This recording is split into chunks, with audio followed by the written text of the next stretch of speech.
हरे कृष्णा। ओम नमः शिवाय। हम कथा में आगे बढ़ते हैं। कल हमने बात करी थी कि भगवान शिव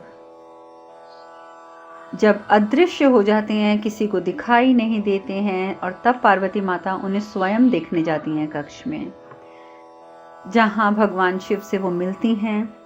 और जब वो प्रश्न करती हैं कि महादेव आप कहाँ थे, क्या आप कोई लीला कर रहे थे या आप मेरी परीक्षा ले रहे थे? तो महादेव ने कहा कि नहीं पार्वती, ना तो ये लीला थी ना तुम्हारी परीक्षा, सिर्फ अपने प्रेम को व्यक्त करने के लिए सामग्री जुटा रहा था। और उसके बाद जो भी वार्तालाप हुआ माता पार्वती और महादेव में, वो माता पार्वती के साथ साथ माता पार्वती के सभी परिवारजनों ने सुना।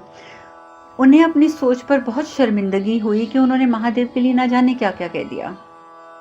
और इसी वजह से मैनावती कहती हैं कि मनुष्य होने का परिणाम कह लीजिए या मन की संकीर्णता की उपज कह लीजिए, हमने पुनः आपको पहचानने में भूल कर दी महादेव। असल में भूल तो हमने स्वयं को भी समझने की करी है महादेव। और इस प्रकार से अपनी की हुई इस बात को लेकर मैनावती महादेव से क्षमा याचना करती हैं। और नानी भी कहती हैं कि मैं भी अपनी वृद्धावस्था में न जाने क्या क्या कह गई, बिल्कुल सोचा तक नहीं, और मैंने क्या क्या कुछ कह दिया, मुझे तो अपनी जीवा पर नियंत्रण ही नहीं रहा। पर महादेव, हम केवल हाथ जोड़कर अब आपसे क्षमा मांग सकते हैं। और इस प्रकार नानी भी महादेव से क्षमा याचना करती हैं। महादेव कहते हैं आप माता तुल्य हैं, माता तुल्य हैं आप, क्षमा मांगकर हमें कष्ट का भोगी ना बनाइए। मैनावती प्रसन्नता के आंसू भर लेती आंखों में, क्योंकि देखिए महादेव मैनावती को और नानी को कह रहे हैं कि आप हमारी माता तुल्य हैं, इसलिए आप क्षमा मांगकर हमें आप दुखी होने का भोगी ना बनाएं। मैनावती कहती हैं कि आज आपके वास्तविक रूप के दर्शन हमें हुए हैं। हम तो समझ ही नहीं पाए थे आज तक आपको, वास्तविक रूप आपका क्या है, वास्तविक मन आपका क्या है, वो सब दर्शन तो हमें आज हुए हैं। आज हमें ये अनुभूति हुई है कि बाहरी सुंदरता से कई गुना ज्यादा महत्वपूर्ण है आंतरिक सुंदरता। यही बातें जो महादेव ने समझाई थी वो आज मैनावती को महसूस हुई, उनको अनुभव हुई कि हम जो बाहरी सुंदरता पर अपनी जान न्यौछावर करते हैं कि व्यक्ति सुंदर होना चाहिए, सुंदर होना चाहिए, पर आज माता मैनावती समझी कि बाहरी सुंदरता से कहीं अधिक महत्वपूर्ण होती है मन की सुंदरता, आंतरिक सुंदरता। जिसका मन इतना शांत, इतना सुंदर, प्रेमपूर्ण हो, उससे सुंदर तो संसार में कोई हो ही नहीं सकता। इसलिए महादेव, आज हम ही आपसे एक और निवेदन करते हैं। हम आपसे निवेदन करते हैं महादेव कि इस विवाह हेतु आप अपने वास्तविक स्वरूप को पुनः धारण कर लीजिए। आप अपने वास्तविक स्वरूप में आ जाइए। ये साज सज्जा आभूषण ये सब त्याग कर आप फिर से महादेव के रूप में हमारे सामने आ जाइए, और हम उसी रूप में पार्वती का विवाह आपके साथ करेंगे। सब प्रसन्न हो जाते हैं, सब प्रसन्न हो जाते हैं। महादेव जो हैं वो अपने असली रूप में आते हैं। मैनावती कहती हैं कि ये रूप तो सबसे अच्छा है महादेव आपका, जो हम समझ नहीं पाए, क्योंकि यही तो वो रूप है जिसमें हमारी पुत्री ने आपसे प्रेम किया था। बाकी सब तो प्रसन्न हैं, लेकिन नंदी परेशान हो जाते हैं। नंदी को श्राप याद आ जाती है, श्राप की बात याद आ जाती है कि दुर्वासा ऋषि ने कहा था कि ये शादी, ये विवाह महादेव के वास्तविक रूप में हुआ तो ये कभी सफल नहीं होगा। महादेव तो कह देते हैं, माता की बात सुनकर जैसी आपकी आज्ञा माता, सब चले भी जाते हैं। तो नंदी कहते हैं कि महादेव, अगर आपने अपने वास्तविक रूप में विवाह किया तो ऋषि दुर्वासा का दिया हुआ श्राप, उस श्राप की वजह से भविष्य में कोई बात उलझ ना जाए।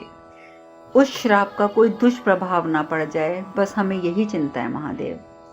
महादेव कहते हैं, नंदी, माता की इच्छा पूर्ति करना मेरा धर्म है। अगर माता मैनावती ने ये इच्छा रखी है कि मैं अपने वास्तविक स्वरूप में विवाह करूं, तो वो इच्छा पूर्ण करना मेरा धर्म है, और भविष्य में उसके दुष्प्रभाव को सहना ये मुझे स्वीकार्य है। ये इसलिए स्वीकार्य है क्योंकि मेरे लिए सर्वोपरि है माता की इच्छा पूर्ण करना, और इसीलिए मैं अब इसी रूप में विवाह करूंगा। उधर दूसरी ओर माता पार्वती को वर पक्ष के द्वारा दिए गए आभूषणों से और वस्त्रों से सुसज्जित कर दिया जाता है।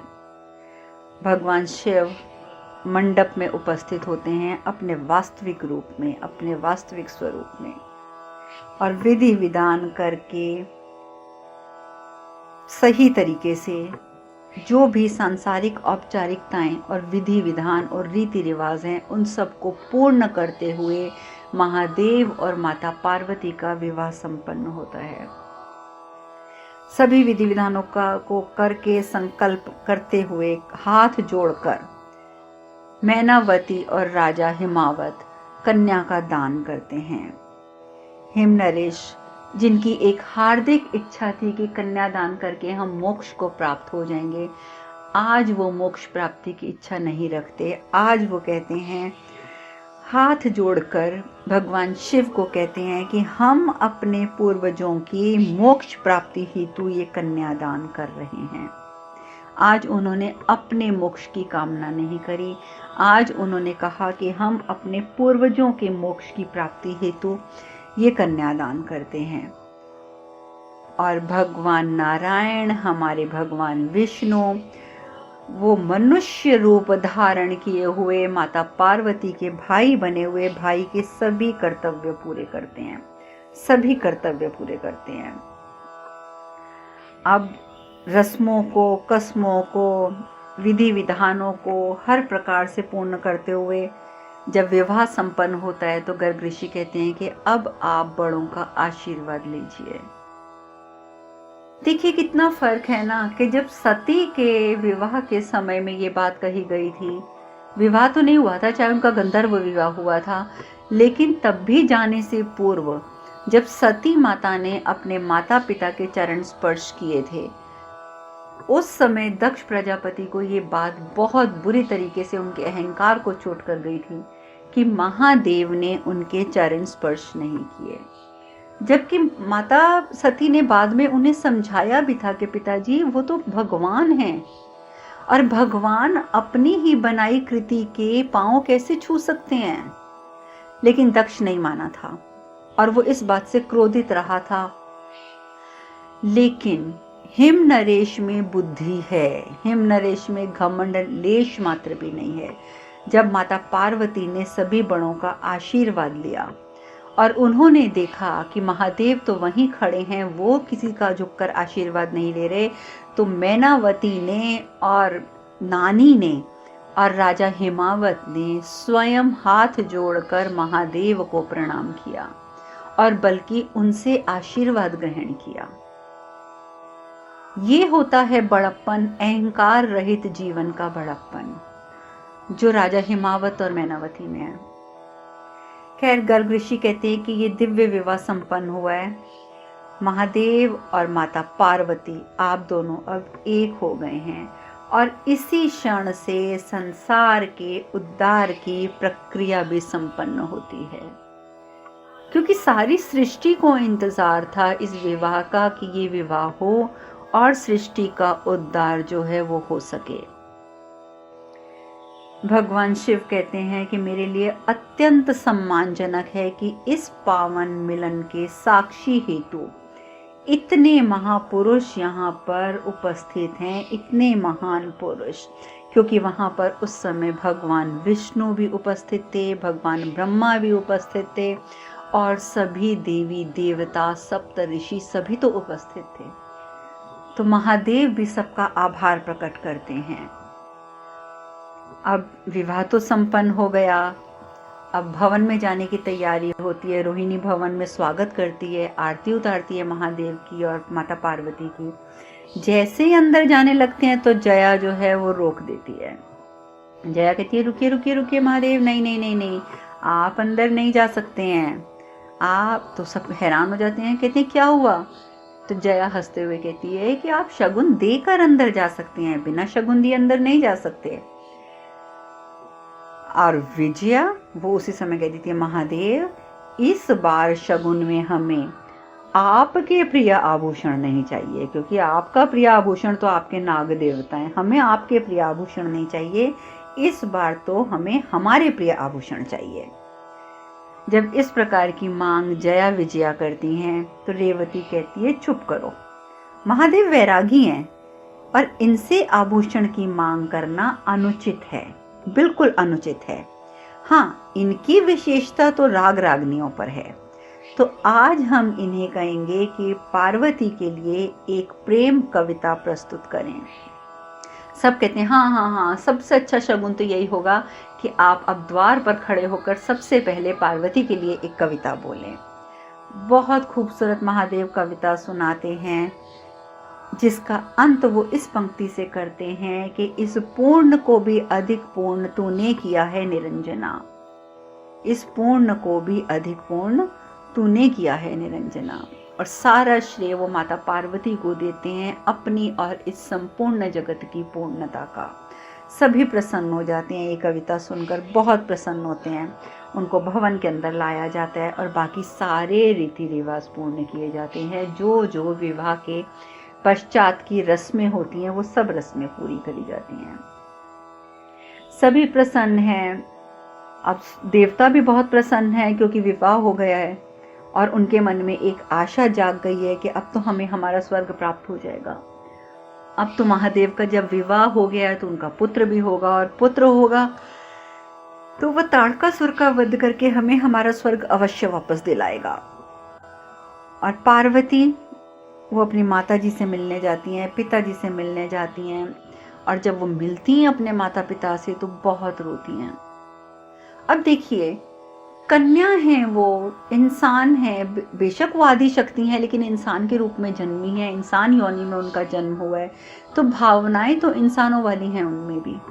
और यही कारण है कि वो जब अपने माता पिता से मिलती हैं तो बहुत रोती हैं, बहुत रोती हैं कि अब उन्हें उनसे दूर जाना होगा, कैलाश जाना होगा। लेकिन महादेव, जिनका प्यार, जिनका प्रेम अनंत है, वो पार्वती माता के मन में उठी ये बात समझ जाते हैं कि माता पार्वती इसलिए रो रही हैं क्योंकि उन्हें अपने माता पिता से दूर जाना पड़ रहा है। और जब भगवान शिव इस प्रकार से रोना देखते हैं माता पार्वती का तो परेशान हो जाते हैं, और परेशान होकर कहते हैं नहीं, पार्वती को अगर यहाँ से जाने में इतनी तकलीफ हो रही है, इतना दुख हो रहा है, तो नहीं नहीं नहीं नहीं, मैं ऐसा नहीं कर सकता। मैं अब इससे अच्छा तो होगा कि जब पार्वती इतनी इतनी तपस्याएं कर सकती है मुझे प्राप्त करने के लिए, अपना राजभवन छोड़ के जा सकती है मुझे मेरे साथ कैलाश पर रहने के लिए, तो क्या मैं कैलाश छोड़ के पार्वती के साथ नहीं रह सकता? नहीं नहीं, मैं यहीं पे रहूँगा पार्वती के साथ, यहीं पे। सब कहते हैं, सारे देवता, नंदी सब कहते हैं ये महादेव आप ये क्या बात कर रहे हैं? तो महादेव कहते हैं कि आप खुद बताइए इंद्रदेव कि विवाह की हर रीति में मैंने पार्वती को सुखी रहने का वचन दिया है। मैंने यही वचन दिया है विवाह में कि मैं पार्वती को हमेशा सुखी रखूंगा, खुश रखूंगा, पर मुझे लग रहा है कि पार्वती की व्यथा का कारण मैं स्वयं बनता जा रहा हूं। अब आप ही बताइए देवतागण, जब पार्वती जन्म जन्मांतर की तपस्या करके और मुझे पाने के लिए क्या क्या करा उसने, कैसी कैसी भयंकर तपस्याएं करी उसने, कठिन तपस्याएं करी, तो क्या मैं उसकी खुशी के लिए यहाँ नहीं रह सकता? जब वो मुझे छोड़कर कैलाश जा सकती है, मतलब मेरे साथ रहने के लिए अपने परिजनों को छोड़कर कैलाश जा सकती हैं, तो क्या मैं अपने कैलाश छोड़ को यहाँ नहीं रह सकता उनके लिए? नहीं नहीं नहीं नहीं नंदी, तुम भी ये बात मत सोचो। नंदी, तुम्हारी माता बहुत दुखी है और मैं तुम्हारी माता का दुख नहीं देख सकता, मेरे लिए ये असहनीय है। ये है महादेव का प्रेम, चाहे ये रीति रिवाजों के खिलाफ है, रीति रिवाजों के विपरीत है, लेकिन इस समय मेरा मकसद जो है ये घटना आपको बताने का वो यही है कि महादेव ने प्रेम किया है। महादेव ने अगर रीति रिवाज निभाते हुए अपनी अर्धांगिनी को खुश रखने का वचन दिया है तो वो कोरी मिथ्या या कोरा वचन नहीं था, वो उस वचन को सार्थक करना चाहते हैं। वो यही समझाना चाहते हैं कि हम जो भी वचन देते हैं वो वचन हमें निभाने चाहिए, ना कि वचन दे दिया और फिर भूल गए। नहीं, यही शिक्षा महादेव हमें यहाँ दे रहे हैं कि अगर मैंने यहाँ पर वचन दिए हैं पार्वती को विवाह में, तो उस वचन में मैंने यही कहा है कि पार्वती का सुख मेरा सुख है, मैं उसे हमेशा खुश और सुखी रखूंगा, तो मैं पार्वती को दुखी तो कर ही नहीं सकता। ये तो मेरे वचन जो हैं वो मिथ्या हो जाएंगे। नारद मुनि बोलते हैं, परंतु महादेव ये तो विवाह की एक रीत है। विवाह उपरांत कन्या को दूसरे घर यानी कि पति के घर तो जाना होता है और वहीं रहना होता है पूरी उम्र। और माता पार्वती को भी इस दुख से उबरना होगा, परिजनों से दूर जाना होगा। ये तो एक रिवाज है, एक रीति है, और ये रीति तो निभानी होगी। उन्हें दूर जाना होगा और इस दुख से उबरना होगा उन्हें खुद। महादेव तो गुस्से में हो जाते हैं, कहते हैं नहीं, कदापि नहीं। इसका मतलब तो ये हुआ कि मेरे दिए हुए वचनों का कोई महत्व ही नहीं है। इसका मतलब तो यही हुआ ना कि मैंने झूठे वचन दिए हैं कि पार्वती दुखी है और मैं फिर भी वही काम कर रहा हूं जिससे पार्वती दुखी हो रही है। नहीं नहीं नहीं नहीं, मैंने जो वचन दिए उन वचनों का बहुत महत्व है। नारद मुनि कहते हैं, तो महादेव आपका क्या तात्पर्य है? आपका क्या ये तात्पर्य है कि अब आप हिमनरेश के घर जमाता बनकर? वाक्य पूरा नहीं कर पाते नारद मुनि, वहीं उनके शब्द रुक जाते हैं। महादेव कहते हैं कि एक बात बताओ, पार्वती ने इतनी तपस्या करी तो क्या उसकी इतनी तपस्याओं के बदले में इतना सा नहीं कर सकता? क्या मैं इतना सा नहीं कर सकता अपनी पार्वती की खुशी के लिए? नंदी बेचारे क्या कहते हैं? नंदी कहती हैं, ठीक है महादेव, आपका निर्णय उचित है, परंतु इस निर्णय से हमें माता को भी तो अवगत कराना चाहिए ना। माता को भी तो बताना चाहिए कि आपने ये निर्णय ले लिया है। उधर माता पार्वती जो हैं वो कहती है, माँ अब आपकी इच्छा नहीं है कि आप अपनी पुत्री को खुशी से विदा करें जो आप इस तरीके से रो रही हैं और अपने कक्ष में आकर बैठ गई हैं। क्या आप नहीं चाहती कि आप अपनी पुत्री के कैलाश गमन की प्रसन्नता उसके मुख पर देखें? क्या पुत्री के स्वप्न की पूर्ति है तो आप उसको आशीर्वाद नहीं देंगी?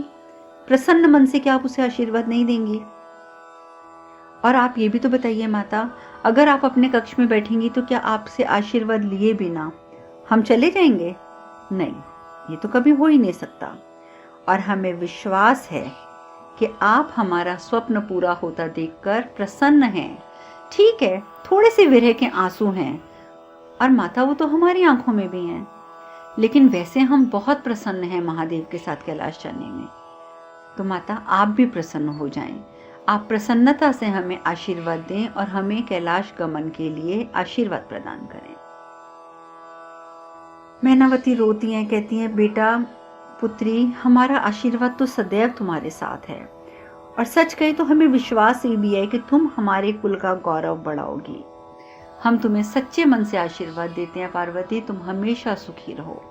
ठीक है, तुम जा रही हो, तुम्हारी स्मृतियां इस पूरे महल में हैं, इस पूरे भवन में हैं, जो हमें हर पल याद आएंगी, लेकिन हम मन ही मन में प्रसन्न हैं कि तुम अब अपने घर जा रही हो। और ये बात मैनावती भी कह देती हैं। उसी समय वहां पे एक संदूक पड़ा होता है, तो वो संदूक जैसे ही माता पार्वती की नजर जाती है तो कहती है, माँ इस संदूक में क्या है? मैनावती कहती है कुछ, स्त्री धन का एक बहुमूल्य अंश है इसके अंदर। तो वो कहती हैं कि माँ क्या मैं इसे देख सकती हूँ? मैनावती कहती है, नहीं, अभी नहीं देखना है, जब समय आएगा तब देखना। पर इस बहुमूल्य तोहफे को हमने कई समय से, कई वर्षों से इसको हमने अपने पास संभाल कर रखा है तुम्हें देने के लिए, पर ये बंद का बंद जाएगा, अभी तुम नहीं देखोगी। ठीक है, अभी हम चलते हैं, तुम्हारी विदाई का प्रबंध करना है, लेकिन इसको तुम अभी नहीं खोलोगी। हाँ, जब समय आएगा तब तुम्हें खुद पता चल जाएगा और तुम इसे खोल कर देख लेना। अब इधर तो माता मैनावती विदाई की तैयारी कर रही हैं और उधर महादेव तो निर्णय ले चुके हैं कि वो यहीं रहेंगे। सप्तऋषि हैं, वो कहते हैं नंदी तुम्हें बताओ ऐसी कौन सी घटना घट गई है कि प्रभु ने ये अकस्मात निर्णय ले लिया यहाँ रहने का। ये तो रीति के विपरीत है, हम नहीं समझ पा रहे महादेव ऐसा क्यों कर रहे हैं। नंदी कहते हैं ऋषिवर मेरे प्रभु भोलेनाथ हैं, माता पिता से बिछड़ने की जो वेदना माता पार्वती को हो रही है उसका आभास प्रभु को हो गया है और इसीलिए उन्होंने ये निर्णय ले लिया है। ऋषि कश्यप होते हैं, कहते हैं महादेव यहाँ निवास करेंगे तो कैलाश का क्या होगा। दधीची ऋषि भी कहते हैं क्या महादेव ने इस निर्णय को करने से पहले माता पार्वती से परामर्श किया है। तो नंदी कहते हैं नहीं, माता पार्वती को तो अभी इस बात का ज्ञान ही नहीं है कि महादेव यहाँ रहेंगे। तो दधीची ऋषि कहते हैं कि क्या माता को किसी ने अवगत कराया है अभी तक, क्या वो सहमत हैं महादेव के इस निर्णय से। अब माता पार्वती को बताया किसने जो उनको निर्णय से सहमत या असहमत होती हैं। सारे ऋषिगण देवता गण सब परेशान हो गए कि ये क्या हो गया, ये महादेव का ही जो अकस्मात निर्णय लिया गया अब इसका क्या फल निकलेगा। और उधर दूसरी ओर वो लोग विदाई की तैयारी कर रहे हैं। अब आगे क्या होता है, महादेव की और माता पार्वती की विदाई के क्षणों में क्या वार्तालाप होती है और किस प्रकार से विदाई होती है, ये हम चर्चा कल करेंगे। आज हम कथा में यहीं विश्राम लेते हैं। हरे कृष्ण कृष्ण कृष्ण हरे हरे, हरे राम राम राम हरे हरे। आप सब खुश रहें, सुखी रहें, स्वस्थ रहें। हरे कृष्णा। ओम नमः शिवाय, ओम नमः शिवाय, ओम नमः शिवाय।